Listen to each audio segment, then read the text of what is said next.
Hey y'all, Simply It's Logical here, and welcome back to the channel.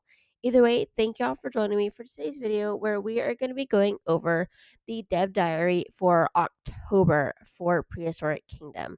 If you don't know or if you're new to the channel, we do this at the end of every month. We go over the dev diary that Prehistoric Kingdom has come out for that week since we have started playing Prehistoric Kingdom on the channel. Although we're not currently playing PK on the channel right now, I would still like to do the dev diaries to keep y'all updated as to what's been going on. But anyways, this month we have some really good news about Update 16 coming out and even Update 18 coming out next year. So let's go ahead and get into the video.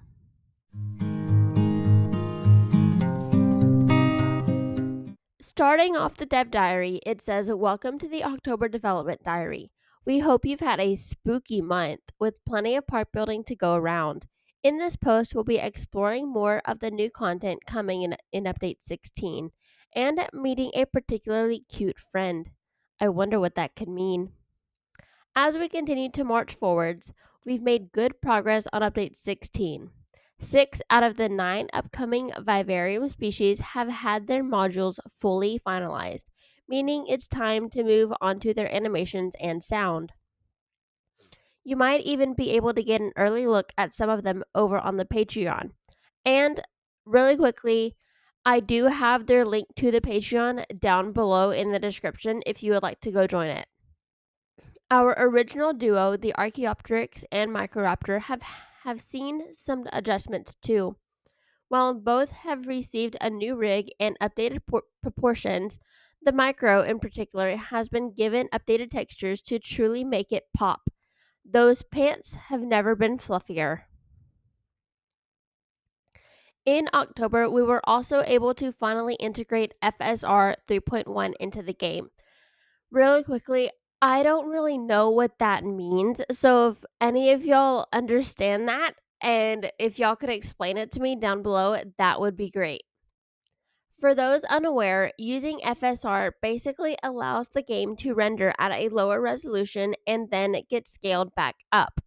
Depending on the scene, this can greatly increase rendering performance, especially for devices like a Steam Deck. Using FSR's native AA mode can also make the game look super crisp, though it won't improve your performance. We should note that using FSR can come with some caveats, especially in motion. Example, more ghosting or smeared guests. And really quickly, that kind of is like a red flag to me. Again, I don't really understand what this is, so if any of y'all could explain it a bit more in detail, that would be very helpful. But as of right now, from what I am reading from this, it sounds like it's good for like PlayStation, Steam Deck, those sorts of things, but for PC, it sounds like it might not be that good, or you should just not use it for PC. But anyways, it continues to say, since PK is a simulation game, performance is also more closely tied to the CPU than you may think. Rendering itself is not always the biggest bottleneck. Regardless, we hope the integration of FSR will help a number of players run the game better than before once Update 16 releases. There will be various levels of quality to choose from: native AA, ultra quality, quality, balanced, performance, and ultra performance, as well as regular anti-aliasing options. You can get a broad sense of how the quality levels compare below. Beyond this, the teams developed the first functional prototypes for the Ferris wheel and panoramic tower rides coming soon. Now that excites me. I am excited to have these more like basic zoo rides, but I would prefer like a carousel, not so much like a Ferris wheel sort of thing, because Ferris wheels are very seldom in parks. But I guess a theme park with dinos, it could work.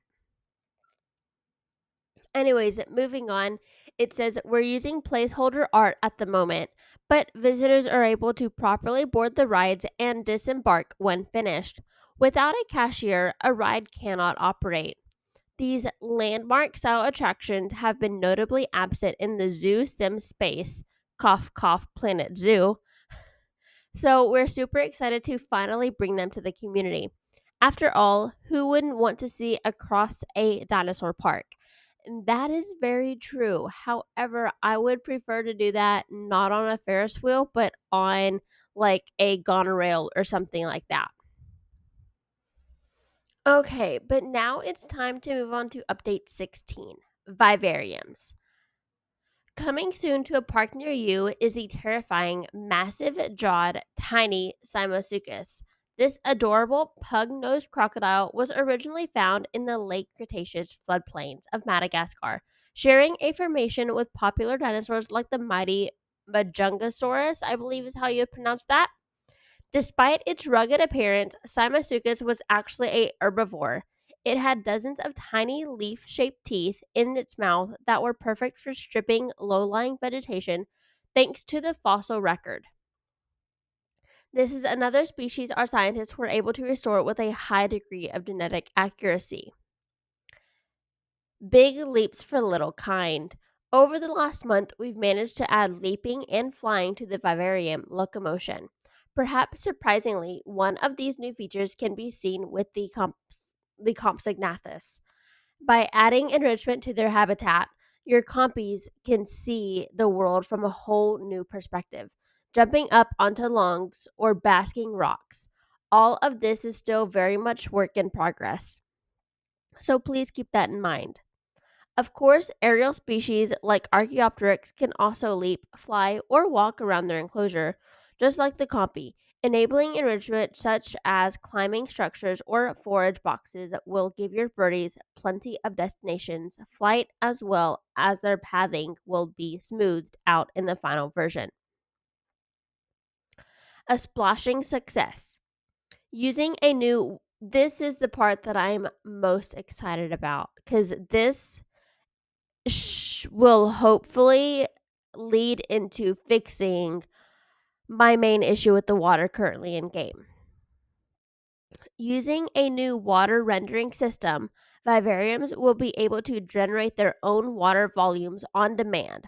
It's fast, efficient, and makes your amphibious habitat look that much more beautiful. And if you can see in the second picture that or really in all of them, you can see that in this water, you can actually see the rocks under the water or the items that are under the water from above the water, which is my main issue with the game right now. This development extends to the tide pool enrichment too. Your Spinosaurus's prey will feel much more refreshed for the moment. In the future, we'd love to add some fountains or dedicated water pieces that can take advantage of the new tech. It's really great to see what nice looking water does for the environment. And that's very true. I just really hope that they can fix the water because that is my main issue right now. Vivarium Walls. The art for the vivarium facades, cladding, and terrain have now been finished. Come November, we'll be ready to start populating them with nature and enrichment items. And let me tell you, these walls look so good. I am so excited to see them in game. Whether or not the terrestrial vivarium displays burrows depends on the species inside. The arboreal vivarium will also have a tree shell enrichment item that makes it look more like the current mini aviary. And I'm interested to see what they mean by like a tree shell. Is that like a small like little hideaway or what? I'm interested to see what they mean by that. Afflictions, disease, and death. This month, we were able to get started on a melancholy but necessary part of the game, disease. Though we're still working on it, animals will soon be able to grow old, contract afflictions, and unfortunately, die. Animals will be able to develop a variety of issues stemming from things like swimming, bad weather, poor habitats, or even contaminated feeders. Most diseases can also evolve into something more extreme if left unchecked by vets. For example, the common cold can go from pneumonia all the way to respiratory failure or a heart attack. While many afflictions can lead to a more peaceful death induced by a coma, not all are that lucky. In the worst case scenario, your animals may suddenly collapse to the ground and eventually pass away if they don't receive treatment. To do this, we're actually using some of the combat knockdown animations from Update 17. Animals that collapse or that are knocked over once combat is added will struggle on the ground before they're able to find their footing again. As you'll also see in the videos that you're currently watching, animals that are too weak will never make a recovery. Despite our budget limitations, we think things like this will set Prehistoric Kingdom apart and offer a more dynamic solution to how animals respond to the gameplay sandbox. And I completely agree with that. No matter how morbid, we genuinely can't wait to share more about this part of the game. Diseases tend to be an overlooked aspect of zoo sims, and our planned approach to visualizing various conditions and symptoms is something we think you'll be very interested in. Stay tuned. So that is all for update 16. And overall, I'm really happy about the diseases, the water, and so much more that they're adding and still continuing to add because we're going to go into update 18, just a tidbit here in just a second. But going back to the death and disease, I hope, because y'all know how I play Planet Zoo and Prehistoric Kingdom. I hope that there's a toggle in sandbox gameplay where you can toggle it off, because that's the one thing that they didn't specify, is that there is a toggle to turn it off, because obviously I don't want to watch my dinosaurs dying of diseases every 5 minutes. Obviously it wouldn't be 5 minutes, but you get the point. So that is my one concern, is that there won't be a toggle and we're gonna have to deal with sick dinos when I don't really want to. So I'm just gonna kind of forget them and just replace them basically. And I feel really bad saying that, but the way that I'm currently playing PK, I'm still kind of learning the items that we have in there, because although most of them are similar to Planet Zoo, there's a lot that aren't. And I don't want to have to basically waste my time, in quotation marks, to deal with sick dinosaurs popping up here and there because it rains, you know? So I'm hoping that they have a toggle to turn that off, just like they do in Planet Zoo. But moving on to update 18. Jumping ahead to next year. Update 18 will be the last early access update before we hunker down for the full release. While it'll offer new gameplay in the form of breakouts, security, and engineers, it's also where you'll finally get the wetland map. Alongside this new level and wetland foliage improvements, we're going to replace the painted water rendering system with the one coming to Vivariums in Update 16. It'll be quite a lot of work, but it should run faster, look better, and finally allow us to render pieces underwater. Builders rejoice. And I, for one, am rejoicing, because y'all know that was my biggest pet peeve with this game. But knowing that they're fixing it makes me so happy, because that tells me that they truly listen to their players and what they actually want out of the game. This update is still quite a ways off, but we think you'll truly love it when it arrives. Weird and a little bittersweet to think that PK's early access journey is almost coming to an end. And that is so true. But with that, this video is done, because that is the whole dev diary for this month. It goes on to the community spotlight, which y'all know we don't really touch on unless there's like a major thing, but nothing too crazy this week. So that was all of the October Dev Diary. I want to know what y'all think about this down below. I'm happy to know that the water thing is getting fixed. And obviously, there are a couple other issues that have popped up with this Dev Diary that I'm concerned about. I'm hoping those will get touched on more in November or even for update 17, maybe. Because this Dev Diary, they didn't say anything about update 17.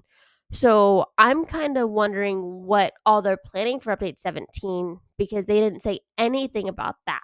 They just went to update 18 to let us know that, hey, we're fixing the water, just give us time.